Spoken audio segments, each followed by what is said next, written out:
আসসালামু আলাইকুম রহমতুল্লাহ। প্রিয় দর্শক, সিল টিভির প্রতিদিন সকালের অনুষ্ঠান সংবাদ শিরোনাম দেখার সাদর আমন্ত্রণ জানাচ্ছি আমি মাহবুবুল আলম মিলন। সাথে আছে অতিথি আছেন খবর বিশ্লেষণের জন্য অধ্যাপক আব্দুল লতিফ, উদ্যোক্তা এবং সাবেক শিক্ষক। লতিফ ভাই, আপনাকে স্বাগত জানাচ্ছি। ধন্যবাদ মিলন ভাই, ধন্যবাদ দর্শক। অনুষ্ঠানটির পরিকল্পনায় যথারীতি আজকেও শেখ নুরুল ইসলাম আছেন আমাদের সাথে অনুষ্ঠানের পরিকল্পনায়। আর অনুষ্ঠানটি আজকে যার সৌজন্যে হচ্ছে মালঞ্চ বুক সেন্টার। মালঞ্চ বুক সেন্টার পশ্চিম জিন্দাবাজার রাজা ম্যানশনের দ্বিতীয় তলায়। মালঞ্চ বুক সেন্টারের অনেক বৈশিষ্ট্য, যে দুষ্প্রাপ্য অনেক বই সেখানে পাওয়া যায় এবং অনলাইনেও তাদের বই ডেলিভারি যথাযথ দেওয়া হয় বলে আমরা জেনেছি। মালঞ্চ বুক সেন্টারে আমাদের সাথে সম্প্রচারে সহযোগিতা করায় আমাদের সিল টিভির পক্ষ থেকে কৃতজ্ঞতা জানাচ্ছি। প্রিয় দর্শক, আজকেও তিনটি পত্রিকা এসছে আমাদের স্টুডিওতে। স্থানীয় পত্রিকা দুটি, জাতীয় পত্রিকা একটি। জাতীয় পত্রিকা দৈনিক যুগান্তর, স্থানীয় দৈনিক সিলেটের দৈনিক কাজীর বাজার ও উত্তর পূর্ব। আমি তিনটা পত্রিকায় শিরোনাম পড়ে শুনবো এবং সাথে সাথে অতিথির কাছ থেকে আমরা বিশ্লেষণ শুনবো। প্রথমে হাতে নিচ্ছি আমি দৈনিক যুগান্তর। যুগান্তরের প্রথম পাতায় যে খবরগুলো শীর্ষ খবর আসছে সেটা পড়ে শোনানোর চেষ্টা করছি। ত্রয়োদশ জাতীয় সংসদ নির্বাচন, প্রার্থী পুনর্মূল্যায়নের চিন্তা। এবং এখানে কিছু উল্লেখ করা হয়েছে, বিএনপি এবং জামাত দুইটি দলেরই প্রার্থী পুনর্মূল্যায়নের করার চিন্তা করা হচ্ছে। বিএনপি থেকে বলা হচ্ছে কোথাও বিরোধ রাখতে চায় না বিএনপি, অর্থাৎ প্রার্থীর যখন এখানে দুইটা তিনটা হচ্ছে সেখান থেকে দুইজনকে বসিয়ে একজনকে নির্ধারণ করার একটি প্রস্তুতি চলছে তাদের। জামাতের তালিকায় আসছে বড় পরিবর্তন। জামাত যদিও এইভাবে কোনো প্রার্থী এখনো ঘোষণা করেননি কাগজে কলমে, তারপরও তাদের নির্দিষ্ট কিছু আছে, সেখান থেকে কিছু পরিবর্তন করে আনা হয়েছে, সেটা একটু বিশ্লেষণ খবর আছে এখানে। 3 ভিপি 2 জিএস জুলাই যোদ্ধা সহ বেশ কয়েকজন ছাত্র প্রতিনিধি রয়েছেন জামাতের তালিকায়। 5 জন সাবেক ভিসি, আজহারি সহ আমাদের জনপ্রিয় যে স্কলার, ইসলামিক স্কলার আজহারি সহ ইসলামিক বক্তা হবেন দাঁড়িপাল্লার প্রার্থী। এই হচ্ছে প্রার্থী পুনর্মূল্যায়নের ত্রয়োদশ জাতীয় সংসদের খবর করে শোনালাম। অন্যান্য খবর পড়ছি। শান্তিপূর্ণ নির্বাচনে সামরিক বাহিনীর সহায়তা প্রয়োজন, প্রধান উপদেষ্টা। আরেকটি রাজনীতির খবরের বাইরে, নির্বাচনের খবরের বাইরে আরেকটি একটু দুঃখজনক খবর। এখন ভূমধ্য সাগরে গুলিতে 3 যুবক নিহত, অবৈধভাবে ইতালি যাওয়ার চেষ্টা। ভূমধ্য সাগরে মাফিয়াদের গুলিতে ইমরান, মুন্না, বাইজিৎ নামে মাদারীপুরে 3 যুবক নিহত হয়েছে, তাদের ছবি সহ খবরটি আসছে। পরিবারের আহাজারি সহ ছবি আসছে এখানে। এই খবরগুলো প্রায়ই মাঝে মাঝে আসতেছে, অত্যন্ত দুঃখজনক ঘটনা এটা। আরো খবর, নির্বাচন কমিশনের সংলাপে 3 দল। ইসি থেকে রিটার্নিং কর্মকর্তা প্রয়োগের প্রস্তাব বিএনপির, লটারিতে প্রশাসন ও পুলিশের মধ্যে দাবি জামাতের। তারেক রহমানের ছবি ব্যবহার নিয়ে আপত্তি এনসিপি। নতুন করে একটা কনসেপ্ট আসছে, লটারির মাধ্যমে টিসিএস এর বদল। তো জানি না এটা কিরকম হবে, হয়তো একটা ধারণা দিয়েছেন তারা। অন্যান্য আরো খবর, কর সীমা নির্ধারণের বৈষম্য, 82% সরকারি কর্মচারী আয়কর থেকে মুক্ত। খবরের কিছু বিশেষ দিক বিশ্লেষণ করা হয়েছে এখানে। সমুদয় বেতনের উপর কর দিতে হয় বেসরকারি চাকরিজীবীদের, অথচ সরকারি কর্মচারীরা কর দেন শুধু মূল বেতনের উপর। বিপুল অঙ্কের আয়কর থেকে বঞ্চিত হচ্ছে সরকার। এতদিন কোথায় ছিল, এখন এতদিন পরে এই কথা কেন আসলো? ১৭তম টেস্টে সেঞ্চুরি থেকে 1 রান দূরে মুশফিক। আমরা চাই এই দূরত্বটা শেষ হয়ে বিজয়ের কথাটা আমরা তার শুনবো আর কি। আপনাকে আমরা অগ্রিম অভিনন্দন জানিয়ে যাচ্ছি। জবানবন্দিতে রাজসাক্ষী এসআই আফজালুর, আশুলিয়ায় 6 লাশে আগুন দেন ওসি এএসআই। চানখারপুরে 6 হত্যা মামলার তদন্ত, কর্মকর্তারা সাক্ষ্য শেষে জেরা 23 নভেম্বর। দিল্লিতে খলিলুর রহমান, অজিত দোভাল বৈঠক, ঢাকা সফরের আমন্ত্রণ। এই ছিল যুগান্তরের প্রথম পাতার খবর। শেষ পাতায় আমি আসছি যুগান্তরের। ঢাকা সিলেট করিডোর সড়ক উন্নয়ন প্রকল্প অগ্রগতিহীন, প্রকল্পে ব্যয় বেড়েই চলছে। কাজের অগ্রগতি নয়, কিন্তু ব্যয় বৃদ্ধি হচ্ছে। 17,000 কোটি টাকার প্রকল্পে 8,000 কোটি টাকার জমি অধিগ্রহণে রাখা হয়েছে। 4 বছরই অধিগ্রহণে অগ্রগতি মাত্র 21%। ভারতে পলাতক বড় সাজ্জাদের অডিও ভাইরাল, বাবলাকে দেখে দিতেই 25 লাখ টাকা অফার। সীতাকুণ্ডে সমুদ্র উপকূলে 20 কিলোমিটার জুড়ে বালু খেকুদের রাজত্ব। এই বালু খেকুদের কথাগুলো আমরা সর্বোচ্চ সিলেটের বিভিন্ন জায়গায় শুনে আসছি এতদিন। সীতাকুণ্ডে আর একটি নতুন ঘটনা, নতুন না আরো হয়েছে, কিন্তু আবার নতুন করে আসছে খবরগুলো। যুবদল ছাত্রদলকে যুক্ত করে যুবলীগের সিন্ডিকেট ব্লক ইজারা নিয়ে বিপদে বৈধরা ভাগার বুঝি, আপনি যেটা মধু বলেন আর কি, মধু ভাগাভাগি সকলেই সমান আছে। আরো খবর, ক্রীড়াঙ্গনে দুর্নীতির শ্বেতপত্র প্রকাশের উদ্যোগ। 2010 থেকে 25 সাল পর্যন্ত সব দুর্নীতির খতিয়ান তুলে দেওয়া হবে, দেখা যাক কি হয় এটা। আধিপত্য বিস্তারে কিবরিয়া হত্যাকাণ্ড, ঘটনাস্থলে আগ্নেয়াস্ত্র হাত বদল করে খুনিরা, বড় মজার ব্যাপার এটি। ময়মনসিংহের ট্রেনে ফতুল্লা ও শ্রীপুরে বাসে আগুন। গণতন্ত্র প্রতিষ্ঠায় মব ভায়োলেন্স থেকে সরে আসতে হবে, মির্জা ফখরুল। মধুপুরে মনোনয়নপত্র নিয়ে দ্বন্দ্ব, বিএনপির দুপক্ষের সংঘর্ষ, ককলেট বিস্ফোরণ। কেরানীগঞ্জে ডাকাত সন্দেহে পিটিয়ে হত্যা, পরিবারের দাবি রাজনীতির বিরুদ্ধে হত্যাকাণ্ড। এই প্রত্যেকটাই কিন্তু হত্যাকাণ্ড এবং মব সৃষ্টি ইত্যাদি নিয়ে একটা অরাজকতার খবর। বামপন্থীদের বৃহত্তর জোট আত্মপ্রকাশ, এ মাসেই নতুন খবর একটি। 29 নভেম্বর ঢাকায় কনভেনশন থেকে আনুষ্ঠানিক ঘোষণা, 300 আসনে ভোটের প্রস্তুতি।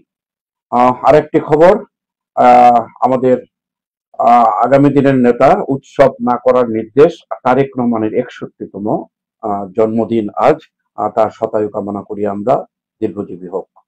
এই খবরের মধ্যে দিয়েই আমি জাতীয় পত্রিকা পড়ে শেষ করলাম। আসছে আজকের অতিথির কাছে। ধন্যবাদ মিলন ভাই। হ্যাঁ, নিউজের মধ্যে প্রথম যে নিউজটা হচ্ছে সেটা হচ্ছে প্রার্থী পুনর্মূল্যায়ন। এখানে বিএনপির কথা আসছে, জামাতের কথা আসছে। হ্যাঁ, মূলত হচ্ছে একটা রাজনৈতিক দলের কাজটা কি, ক্ষমতায় যাওয়া হচ্ছে মূল টার্গেট, আর ক্ষমতায় যাওয়ার প্রধান সিঁড়ি হচ্ছে নির্বাচন।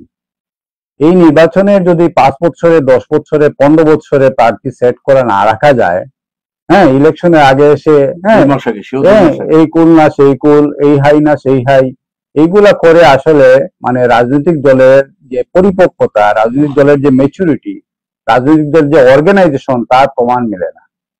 আপনি যেটা করবেন সেটা মানে বড় ধরনের প্ল্যান করে, আগে থেকে প্ল্যান করে, আগে থেকে সেট আপ করে, আগে থেকে মূল্যায়ন করবেন। এখানে অমুককে রাখবেন, হ্যাঁ, কালকে অমুক যাবে এগেনস্টে, অমুক যাবে, এই করবে সেই করবে, কত কিছু যে ঘটে আমাদের দেশে। এমনিতেই দেখেন আইন শৃঙ্খলা পরিস্থিতির অবস্থা, হ্যাঁ, এই পৃষ্ঠায় সারাই হচ্ছে আইন শৃঙ্খলা পরিস্থিতি, এবং সবকিছু মূলে কিন্তু ঘুরে ফিরে রাজনীতি। এই যে কেরানীগঞ্জে ডাকাত সন্দেহ, পিটিয়ে হত্যা, রাজনৈতিক কর্মকাণ্ড, সবকিছু মূলেই রাজনীতি, আর রাজনীতির মূলে হচ্ছে টাকা। এই হচ্ছে, আমি কি সামারি করলে দাঁড়াবে এটাই, সবকিছু মূলে রাজনীতি, রাজনীতি মূলে টাকা। এই দেখেন, হ্যাঁ, কৌশল দেখেন, যুবদল ছাত্রদলকে যুক্ত করে যুবলীগের সিন্ডিকেট। হ্যাঁ, তাহলে রাজনীতিটা কি এখানে? আওয়ামী লীগ কি আর বিএনপি কি? সবই তো, এখানে তো রাজনীতি নাই তো ভাই। হ্যাঁ, টাকাটাই হচ্ছে মূল। এই টাকার জন্য, এই মধুর জন্য এই চক্কর। হ্যাঁ, আগুনে জাফাইয়া পতঙ্গ যদি খামাকা পুইডা মরে দুষ্কার বলো না, এই হচ্ছে অবস্থা। মধুর জন্য দৌড়। এর পাশাপাশি দেখেন অজিত ডোভাল এবং খলিল রহমানের বৈঠক, এটা একটা পজিটিভ সাইড আমি মনে করি। এটা দুইটা প্রতিবেশী দেশ, কেউ প্রতিবেশী বদলানো যায় না, সবকিছু বদলানো যায়, প্রতিবেশী বদলানো যায়। প্রতিবেশী দেশের মধ্যে এই যে কথাবার্তা, এই কথাবার্তা অনেক জিনিস চেঞ্জ করে, কথাবার্তা না হলে কিন্তু চেঞ্জ হয় না। আর একটা মানুষের যদি নেগোসিয়েশন স্কিল না থাকে, তাকে কোনো দায়িত্বই দেওয়া ঠিক না। প্রশাসনের সব দায়িত্বে আপনার একজন ডিসি, আপনার একজন এসপি, প্রত্যেকেরই নেগোসিয়েশন স্কিল দরকার। এটা সবচেয়ে আগে দেখা দরকার, কার নেগোসিয়েশন স্কিল আছে তাকেই দায়িত্ব দেওয়া দরকার। যার স্কিল নাই তাকে দায়িত্ব দেওয়া, এই স্কিলের অভাবে কথা বলবো না বলে অনেক জিনিসের সমস্যাটা তৈরি হয়। এই সমস্যাটা সলভ করার একমাত্র পথ হচ্ছে নেগোসিয়েশন স্কিল। এই স্কিল দিয়েই ভালো করা যায়, না হলে এই স্কিল না হলে ভালো করা যায় না। এই যে একটা খবর আয়কর থেকে, আমরা আসছি তার আগে একটা আমাদের পলিটিক্সের যে দুর্বলতা, এই দুর্বলতা আমাদের জাতির জন্য যে দুঃখজনক বিষয় নিয়ে আসে এবং জাতির জন্য অপমানজনক বিষয় নিয়ে আসে, তার প্রমাণ হচ্ছে ভূমধ্য সাগরের গুলিতে 3 যুবক নিহত। এই দেশ এমন দেশ যেখানে সব ধরনের অমিত সম্ভাবনার দেশ হচ্ছে বাংলাদেশ, প্রফেসর ইউনূসের কথা। এই অমিত সম্ভাবনার দেশে যদি যুবক ইতালিতে যাওয়ার জন্য গুলিবিদ্ধ হয়ে মারা যায়, তাহলে এই দেশে যারা দায়িত্বে আছেন তাদের তো পদত্যাগ করা উচিত। আপনি যদি আপনাকে একটা ফার্মের দায়িত্ব দেওয়া হয় যে এই ফার্মটাকে আপনি ডেভেলপ করেন, ডেভেলপ করতে না পারেন আপনি কেন এখানে ধরে থাকবেন? এই নেতৃত্বগুলার পদত্যাগ করা উচিত। এই এই যে মানে জয় বাংলা আর জয় বাংলাদেশ জিন্দাবাদ এইসব স্লোগান দিয়ে নেতৃত্ব দেওয়া এই যুগে, এই এআই এর যুগে, হ্যাঁ, আর্টিফিশিয়াল ইন্টেলিজেন্স এর যুগে সম্ভব না। এখানে অনেক কিছু অ্যাডভান্স হয়ে গেছে, অনেক কিছু চিন্তা করতে হবে। এই তরুণ প্রজন্ম, এবার দেখবেন ইলেকশনে কি রেজাল্ট আসে, তরুণ প্রজন্মকে এইসব জিনিস দিয়ে আর ভুলানো যাবে না। হ্যাঁ, আমরা চাই এই দেশেই মানুষ আসুক, এই দেশে মানুষগুলা বাইরে গিয়ে এভাবে অপদস্থ না হোক, এই দেশে মানুষের বাইরে গিয়ে মৃত্যু না হোক, তার মা বাবাদের আহাজারি না হোক, এই জিনিসটাই আমরা চাই। এবং লিডারশিপটা এভাবে হওয়া উচিত যে দেশটাকেই সম্ভাবনাময় করা, এখান থেকে কেন বাইরে যেতে হবে অবৈধ পথে। এখন একটা লতিফ ভাই, এখানে রাজনৈতিক কোনো চাপ নাই এখন, অথচ একজন নির্দলীয় সরকার দেশ চালাচ্ছে, সেখানেও কি এই পরিকল্পনাগুলো না, পরিকল্পনা করা যাচ্ছে না তো, কারণ প্রফেসর ইউনূস হচ্ছে হ্যাঁ একজনই মানুষ, একজন সোলজার ইন ওয়ান। হ্যাঁ, এখানে দেখেন আমি মানে সোজা কথা একবারে সহজ ফর্মুলা আসি, হাসিনার বিরুদ্ধে সব দল এক হয়ে ক্ষমতায় থেকে নামানো যায় না, পরে ছাত্ররা এসে ক্ষমতায় নামাইছে। এর কারণ হচ্ছে প্রশাসনের সব ফেভার ছিল হাসিনার পক্ষে। এতগুলা গুম, এতগুলা হত্যাকাণ্ড, এতগুলা অন্যায় কাজ সবগুলা কি তারা জায়েজ করে নিছে। প্রফেসর ইউনূস এমন একজন ব্যক্তি যিনি পুলিশ প্রশাসন বলেন, আর্মি প্রশাসন বলেন, হ্যাঁ বিডিআর প্রশাসন বলেন, কারো কোনো সহযোগিতা পাচ্ছেন না, এবং হ্যাঁ এবং কোনো রাজনৈতিক দলে কোনো সহযোগিতা পাচ্ছেন না, একাই। এবং তার উপদেষ্টাদেরই ভালোভাবে সেটিং হয় নাই। এই উপদেষ্টাদের নিয়ে এমন ভাবে চলছেন উনি, আসলে উনি নিজের স্পিডেই চলতেন। হ্যাঁ, যেভাবে চলছেন অনেক কিছু কিন্তু এইভাবে হওয়া উচিত ছিল না। উচিত ছিল একটা পুরা সেটিং এ উনার উপদেষ্টা নিয়োগ টিউব থেকে শুরু করে পুরা সেটিং এ আসা, এবং এদেশের প্রশাসন তাকে স্বাগত জানানো। আপনি সেক্রেটারিয়েট লেভেলটাই পুরো সহযোগিতা নেই। হ্যাঁ, কারণ হচ্ছে এখানে মধুর এমন একটা সঞ্চারণ, মধুর এমন একটা অ্যাট্রাকশন, এই অ্যাট্রাকশনের জন্য কেউ সহযোগিতা করতে পারছে না। কথাগুলো ঠিক আছে, উপদেষ্টা ঠিক আছে, তবে পররাষ্ট্র উপদেষ্টা নিয়ে পর্যন্ত দেখা যায় ইউনূসের সাথে কোনো কিন্তু দ্বন্দ্ব নাই, সংঘাত নাই, স্মুথলি কিন্তু উনি চালাচ্ছেন। এই জায়গাতে এই জিনিসটা আমি আমার না, এই জিনিসটা হচ্ছে মূলত হচ্ছে ইকোনমিক কারণে। হ্যাঁ, এই দেশের ছেলেগুলা যাচ্ছে কেন? হ্যাঁ, বৈধ পথে না যেতে পারে অবৈধ পথ বেছে নিচ্ছে, কারণ হচ্ছে দেশের ইকোনমিক অবস্থা। আমি আমার বাচ্চাদের দেশে রাখছি না, আপনি আপনার বাচ্চাদের দেশে রাখছেন না, কারণ হচ্ছে দেশের ভবিষ্যৎ নিয়ে আমরা খুব সংকীর্ণ, হ্যাঁ খুব শঙ্কাগ্রস্ত। এই অবস্থায় দেশের একটা লিডারশিপ চেঞ্জ না আসলে এগুলো হবে না। আমরা যদি ধরেন সিঙ্গাপুরের মতো একজন লিডার পেতাম, আমরা যদি থাইল্যান্ডের মতো একজন লিডার পেতাম, আমরা যদি মালয়েশিয়ার মতো একজন লিডার পেতাম, তাহলে এরকম ঘটনা ঘটতো না। আপনি শুনেছেন সিঙ্গাপুরে কোনো লোক গিয়ে এরকম যুবক হত্যা নিহত হয়েছে? আপনি শুনেছেন তাইওয়ানে কোনো লোক গিয়ে হত্যাকাণ্ডের শিকার হয়েছে? আপনি শুনেছেন মালয়েশিয়া কোনো লোক গিয়ে হত্যাকাণ্ডের শিকার হয়েছে? তবে প্রতিবেশী দেশ ভারত এত বড় দেশ, কিন্তু ভারতের এরকম ঘটনা ভারতে ঘটছে, ভারতে এরকম লিডারশিপ গ্রো করে না অ্যাকচুয়ালি। হ্যাঁ, ভারতের উন্নয়নটা আসলে সুষম না, প্রত্যেকটা এলাকায় সমস্যা রয়ে গেছে। এখন আসেন সরকারি কর্মচারীরা আয়কর থেকে মুক্ত। হ্যাঁ, এই দেশে জান্নাতুল ফেরদৌস কি? জান্নাতুল ফেরদৌস হচ্ছে সরকারি কাজ, চাকরি। এখানে থাকলে কারো কোনো সমস্যা নাই, চোদ্দ গোষ্ঠী কোনো সমস্যা নাই, তার ক্যারিয়ারে কোনো সমস্যা নাই, সে অফিসে থাকুক আর না থাকুক, তার চাকরি যাবে না, তার কোনো টার্গেট নেই, এবং আরামে জিন্দগিটা পার করে দিবে। এই যারা আরামে জিন্দগি পার করে দেয় তাদেরকে 82% কর্মচারীকে 82% আয়কর থেকে মুক্ত করে দেওয়া হচ্ছে। পাশাপাশি যারা চাকরি না পেয়ে, যারা হতভাগা, যারা বেসরকারি চাকরি নিয়েছে, যারা টার্গেট নিয়ে কাজ করছে, দিনকে রাত করছে, রাতকে দিন করছে, তাদের উপর ট্যাক্স পুরাটাই আদায় করা হচ্ছে। এই ধরনের বৈষম্য এই সরকারি কর্মচারীদের কিন্তু পোষণ করা হয়, প্রশাসন থেকে, রাজনীতি থেকে পোষণ করা হয়। এদের সমর্থনের জন্য সমর্থন পেয়ে ইলেকশন ছাড়া নির্বাচনে থাকা যায়, নির্বাচিত হওয়া যায়। এই কারণেই এদেরকে বিভিন্ন ধরনের সুযোগ সুবিধা দেওয়া হয়। প্রত্যেকটা সরকার এসেই সরকারি কর্মচারীদের বেতন বাড়াবে, এই বাড়াবে, সেই বাড়াবে। এর ইম্প্যাক্টটা বাজারে কিভাবে পড়ে? আপনি সরকারি কর্মচারীদের বেতন বাড়ালেন, কতজন লোকের বেতন বাড়ালেন? হাজার হাজার লোক বিভিন্ন দোকানে কাজ করতে, তাদের বেতন বাড়ানো সম্ভব না। এই একই লোক বাজার থেকে মাছ কিনছে, তরকারি কিনছে, ডাল কিনছে, সে কিভাবে কিনবে? হ্যাঁ, এই জিনিসগুলা তো আমাদের লিডারশিপের মধ্যে আসতে হবে। তারপরে দেখেন অগ্রগতিহীন প্রকল্পে বেরিয়ে যাচ্ছে, এই তো আমাদের মানে সমস্যা। হ্যাঁ, নোয়াখালী কলেজের একটা ছাত্ররা মিছিল দিত, খুব সুন্দর করে একটা ডায়লগ ছিল, হ্যাঁ, আওয়ার ডিফিকাল্টি আর্ট ফ্যাকাল্টি। এখন আমাদের ডিফিকাল্টি হচ্ছে করাপশন। এই করাপশনের জন্য আমরা শেষ হয়ে যাচ্ছি। হ্যাঁ, প্রত্যেকটা জায়গায় রন্ধ্রে রন্ধ্রে করাপশন। এখন দেখেন আপনার মাস্তানি দেখেন, বাবলাকে দেখিয়ে দিতে 25 লাখ টাকা অফার, হ্যাঁ, তারপরে বালুকে কোথায় দৌড়াতো, হ্যাঁ, আগুন, বিএনপির সংঘর্ষ, কেরানীগঞ্জে ডাকাত হত্যাকাণ্ড, ঘটনাস্থলে আগ্রহাংশ ঘাট বদল করে খুনিরা, এইসব কিছুর পরে স্বরাষ্ট্র উপদেষ্টা কিভাবে ক্ষমতায় থাকে? আপনার টার্গেট তো ভাই ভালো কিছু করা, যদি পারেন না তাহলে ক্ষমতা ছাড়েন, আরেকজনকে ক্ষমতায় দেন, সুযোগ আসুক, মানুষের সুযোগ আসুক, যে আসবে টার্গেট নিয়ে আসুক, এবং প্রধান উপদেষ্টা এই জিনিসটা বলুক যে টার্গেটটা হচ্ছে আমাদের আইন শৃঙ্খলা পরিস্থিতি উন্নয়ন। এটা যদি টার্গেট ফিল আপ না করো কুইট করবা, এটা বলে মুখ দেয়। বাংলাদেশে আরেকটি নতুন ঘটনা, বামপন্থীদের বৃহত্তর জোট আত্মপ্রকাশ। হ্যাঁ, এটা হওয়া ভালো। বামপন্থীরা তো, বামপন্থী আর মৌলানারা আপনার প্রত্যেকটা দলই হচ্ছে ব্যক্তি হচ্ছে এক এক দল।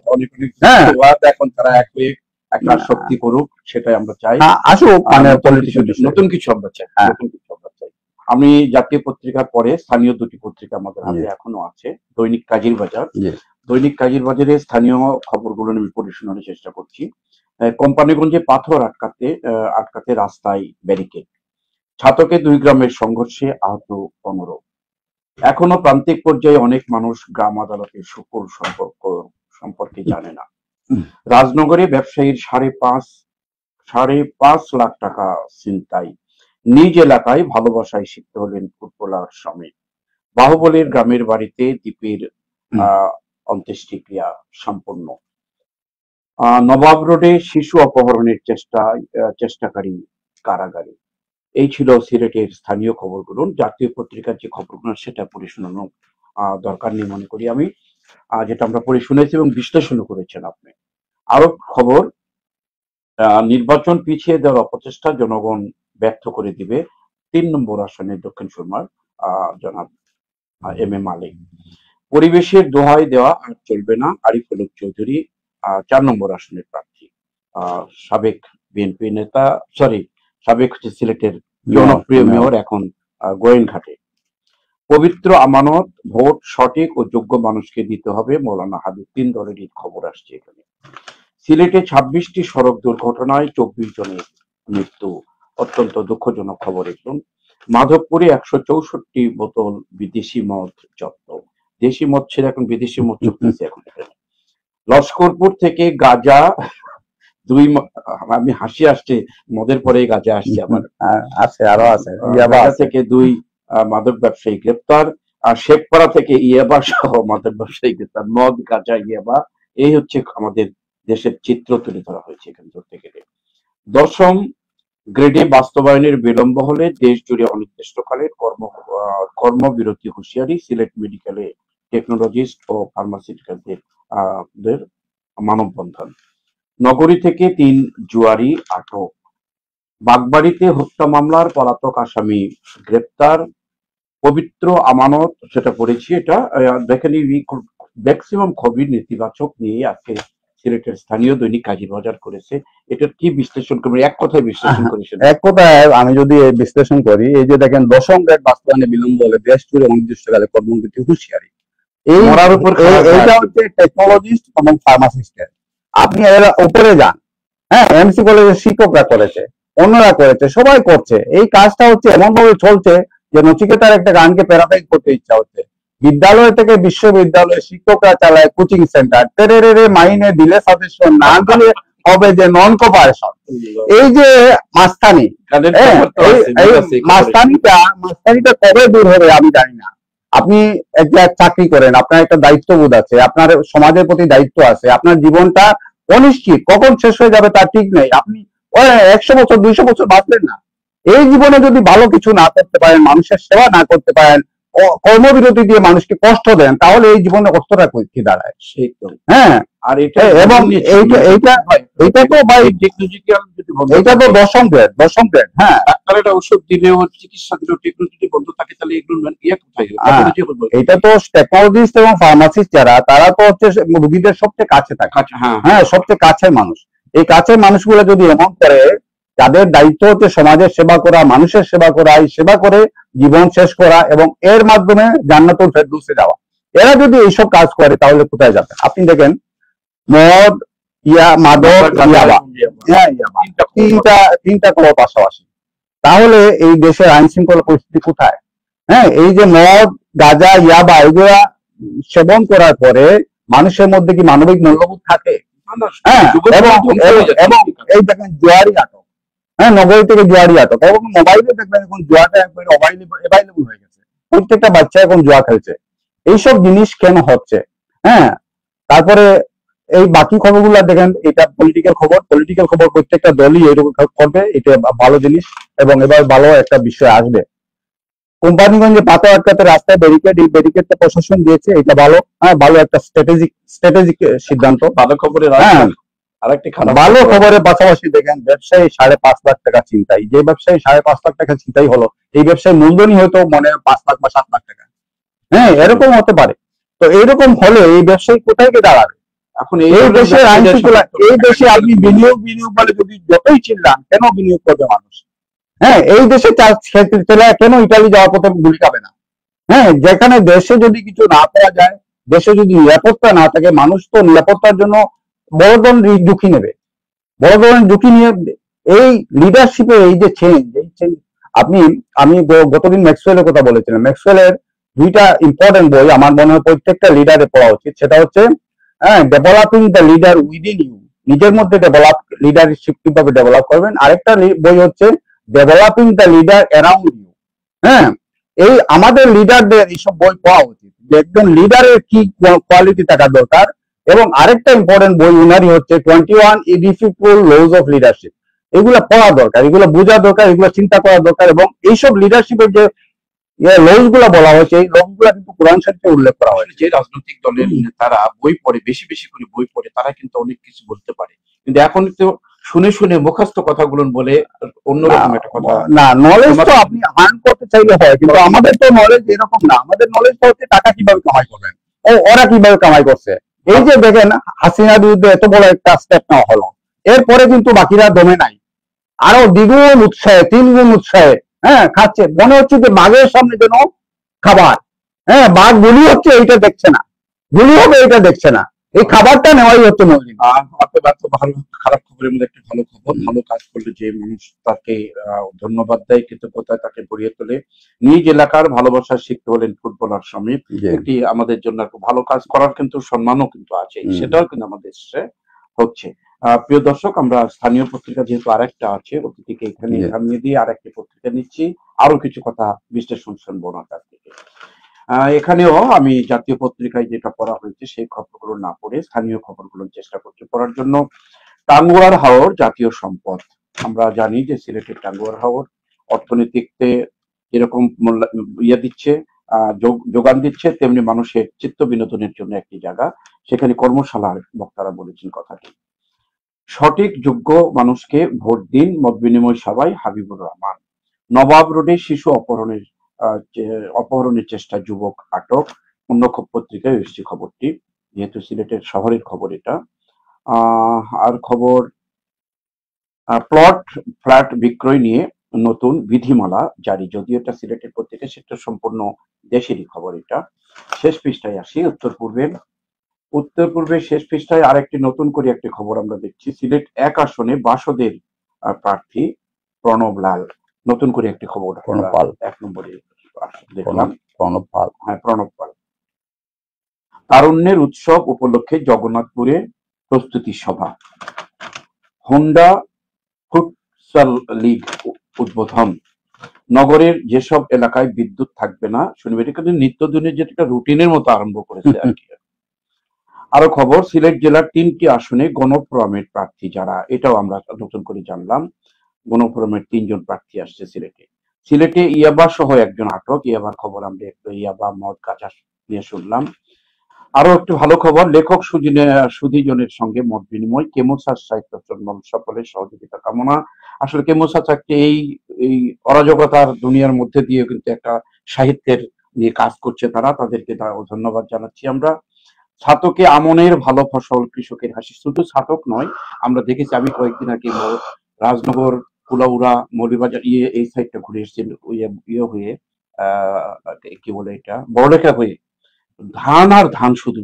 এবার একটা ধানের ফসল খুব ভালো হয়েছে, আমাদের মনে হয় বাংলাদেশের জন্য এটা একটা অত্যন্ত সুখবর। আরো খবর, গোয়াইনঘাটে হাকিম চৌধুরীর সমর্থনে মিছিল এখনো কিন্তু গোয়েনঘাটে কিন্তু দোদুল্যমান অবস্থা আছে। বিএনপিরই কিন্তু প্রার্থী নয়, বিএনপিরই আর একজন। নির্বাচন পিছিয়ে দেওয়ার অপচেষ্টা জনগণ ব্যর্থ করে দিবে, এম এ মালিক। সুনামগঞ্জে নুরুল ইসলামের নেতৃত্বে 21 দফা বাস্তবায়নের লিফলেট বিতরণ। জনতা গোয়েনঘাট কোম্পানিগঞ্জকে প্রকৃত পর্যটন এলাকা হিসেবে গড়ে তুলব, ময়মনসিংহ মত বিনিময় সভায় আরিফুল হক।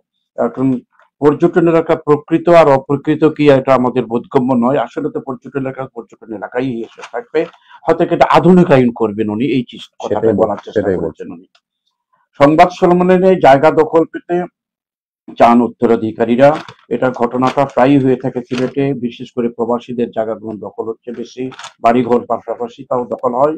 সিলেটে মেডিকেল টেকনোলজিস্ট ও ফার্মাসিস্টদের মানববন্ধন, যেটা আগের পত্রিকায় আপনি বিশ্লেষণও করেছেন। এই ছিল মোটামুটি আজকে উত্তর পূর্বের শেষ পৃষ্ঠা ভিতরে কথাটা পড়ে শোনানোর চেষ্টা করছি, সরি।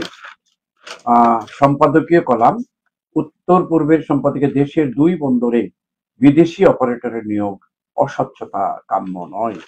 এই ছিল আজকের শেষ পত্রিকা, উত্তর পূর্বের শেষ খবরগুলো। শুরু করেন আপনি আজকে। ধন্যবাদ। আমরা এখানে যে টাঙ্গুয়ার হাওর, এটা একটা টাঙ্গুয়ার হাওর জাতীয় সম্পদ, এটা নিয়ে কর্মশালা হচ্ছে। কর্মশালা নিজেই একটা বিষয়, কিন্তু আসলে বাস্তবে হচ্ছে কি, উদ্যোগ যারা নেয় তারা কর্মশালার লোক না, তারা হয়তো একটা পরামর্শ দেয়। পরামর্শগুলো আজকাল আমাদের দেশে বস্তাবন্দি থাকে। হ্যাঁ, যারা সিদ্ধান্ত নেয় তারা এগুলার দাঁড় দেয় না। প্রত্যেকটা সিদ্ধান্ত নেওয়ার সময় যারা বড় লিডার, হ্যাঁ, আপনি মানে ইয়ের কথা বলেন, চার্চিলের কথা বলেন, যারা বড় বড় লিডার সিদ্ধান্ত নেওয়ার সময় চুলচারা বিশ্লেষণ করতেন। আমরা বুশ ডিসিশন মেকিং নামে একটা বই বের হয়েছিল, বাংলা অনুবাদ আছে, বুশের সিদ্ধান্ত গ্রহণ। হ্যাঁ, সিনিয়র বুশ যে সিদ্ধান্ত নিত, প্রত্যেকটা সিদ্ধান্তের জন্য তার পক্ষ প্রতিপক্ষ দুপক্ষকে ডাকতো, দুপক্ষের কথাবার্তা সব শুনতো এবং সব নোট রাখতো। নোট রাখার পরে বুশ সিদ্ধান্ত নিত। সিদ্ধান্ত নেওয়ার টেকনিকটাই হচ্ছে মূল জিনিস। প্রত্যেকটা বিষয়ে যারা সিদ্ধান্ত নেয় তারা কিন্তু এই কর্মশালার বিষয়গুলো দেখে না। এটা আমাদের দুর্ভাগ্য। হ্যাঁ, আমাদের দুর্ভাগ্য এই যে আমরা আইন শৃঙ্খলা পরিস্থিতির অবনতি দেখি, আমাদের প্রশাসনে যারা আছে তারা কি এগুলো দেখে না? হ্যাঁ, আমাদের দুর্ভাগ্য হচ্ছে আমরা যে কিছু কথা বলার চেষ্টা করছি বা অন্যরা কত কিছু কথা বলার চেষ্টা করে, এগুলো তো জানা উচিত, লিডারদের এগুলো জানা উচিত, নোট নেওয়া উচিত, বাস্তবায়ন করা উচিত, কারণ বাস্তবায়ন তো আমাদের হাতে না। এই হচ্ছে বিষয়। আরেকটা ইম্পর্টেন্ট নিউজ দেখেন, সেটা হচ্ছে হওয়া উচিত এবং এগুলা আমরা যেটা মনে করি প্রশাসনের যারা সিদ্ধান্ত নেওয়ার দায়িত্ব তারা এগুলো বিবেচনা করা উচিত। গ্রাম আদালত কার্যক্রমে অগ্রগতি পর্যালোচনা করণীয় বিষয় সভা, এইটাও সভা, কিন্তু এই সভার যে রেজাল্টটা, এই রেজাল্টটা যদি আলোচনা করা হয়, বাস্তবায়ন করার চেষ্টা করা হয়, তাহলে এখান থেকে বেনিফিট আসবেই। গণফোরামের প্রার্থী বা বাসদের প্রার্থী ব্যাপারে হ্যাঁ, এটা খুব ভালো জিনিস। নির্বাচন আসলে প্রত্যেকটা দল যার যার কথা মানুষের কাছে পৌঁছে দেওয়া হয় যে, কিন্তু আমরা চাই না জামাইয়ের সাথে বরযাত্রী যেতে। মনে হয় অনেক সময় যে মানে একটা ইলেকশন, আপনি যখন ইলেকশন দাঁড়িয়েছেন তখন সর্বশক্তি নিয়োগ করে মানুষের দ্বারে কাছে যাবেন, আপনার কথাগুলো বলবেন। আপনি যদি মনে করেন যে জামাইয়ের বরযাত্রী আপনারা, হ্যাঁ, যেখানে পাস করবে বিএনপির লোক বা পাস করবে জামাতের লোক, আপনারা আপনি পাশাপাশি আছেন, হ্যাঁ, প্রক্সি হিসাবে, এগুলা ভুল। এইগুলো আপনারা মনোনীত হয়েছেন, এখন সার্বিক চেষ্টা করবেন, আপনাদের কথাবার্তা পৌঁছে দেবেন এবং কনক্রিট কথাবার্তা পৌঁছে দেবেন যে আপনি এই সমস্যার সমাধান কিভাবে করবেন, এটা বলে দিবেন। হ্যাঁ, বলে দিলে হয় কি, আপনি বাস্তবায়ন না করতে পারেন, যে যাবে সে বাস্তবায়ন করবে। হ্যাঁ, আরেকটা ইম্পর্টেন্ট নিউজ হচ্ছে আরিফুল হক সাহেব, উনি আসলে মেয়র হিসাবে অনেক ডেভেলপমেন্ট কাজ করেছেন এবং জনতা গোয়েনঘাট কোম্পানিগঞ্জকে প্রকৃত পর্যটন গড়ে তোলার চেষ্টা করবেন, এটা বলেছেন। এটা ভেরি পজিটিভ। এটা আরিফুল হক সাহেব নির্বাচিত হোক আর না হোক, যে নির্বাচিত হবে তাকেই নেওয়া উচিত, তাকেই স্টেপ নেওয়া উচিত যে একটা ভালো পর্যটন এলাকা যেখানে মানুষের নিরাপত্তা থাকবে। আসল জিনিসটা হচ্ছে মিলন ভাই, মানুষের নিরাপত্তা, জীবনযাত্রার স্বচ্ছতা, এইসব জিনিস হচ্ছে পর্যটনের মূল মন্ত্র। জীবনের নিরাপত্তা যদি না থাকে মানুষ পর্যটনে আসবে না। বিনোদনের জন্য যাচ্ছে, এখানে যদি অন্যরকম কিছু হয় তাহলে তো যাবে না। সেজন্য বিদ্যুৎ আমি মনে করি একটা ভালো খবর যে আমাদের আমদানি ফসল, হ্যাঁ, কৃষকের হাসি, ফসল দেখতে হাসি আসে, আবার বাজার যখন পড়ে যায় তখন মানে হাসিটা থাকে না। আমরা চাইবো যে মানুষ যাতে, আমাদের উৎপাদনকারীরা যাতে তাদের জিনিসের সঠিক দাম পায়, সঠিক মূল্য পায়। আমার বাজার ব্যবস্থাপনা আছে সেভাবে হওয়া উচিত, প্রশাসনের দায়িত্ব এগুলা। প্রশাসনের দায়িত্ব হচ্ছে বাজার ব্যবস্থাপনা সেবা করা। অনেক অনেক ধন্যবাদ লতিফ ভাই। বিশেষ করে এই খবরটা ছাতকবাসী যেরকম খুশি, সারা বাংলাদেশের অর্থাৎ সিলেটের প্রত্যেকটি অঞ্চল থেকে এবং দেশের বাইরে যারা ছাতকের মানুষ আছেন, এই খবরটা দিয়ে তারা একটু খুশি থাকবেন যে তাদের কৃষকেরা এই ভালো ফলনের যে তাদের মুখে হাসি আসছে। একটি অন্তত পক্ষে কিছু মানুষ যদি এক এলাকায় হাসতে পারে, তখনই হয় কিন্তু প্রকৃত বাংলাদেশেরই হাসি থাকে না তো, দাম দাম পড়ে গেলে হাসি এই থাকে না। ভালো খবরগুলো আমরা আগামীতে প্রত্যেকটি পত্রিকা থেকে আমরা খুঁজে খুঁজে বের করে নিয়ে আসবে এবং আশার আলো যোগাবে সমাজের মানুষের কাছে। হাসি আসবে কৃষকের মুখে শুধু নয়, আর অন্যান্য জনগণ, অন্যান্য ব্যবসায়ী সহ প্রত্যেকের কাছে যেন এই ধরনের হাসির সংবাদ আসে, সেই খবরগুলো আমরা দেখতে চাই। সংবাদপত্র কর্মীদেরকে, সংবাদপত্র যারা তৈরি করে তাদের কাছে অনুরোধ থাকবে ভালো খবরগুলো বেশি বেশি করে পত্রিকায় আনলে মানুষ আশান্বিত হয়।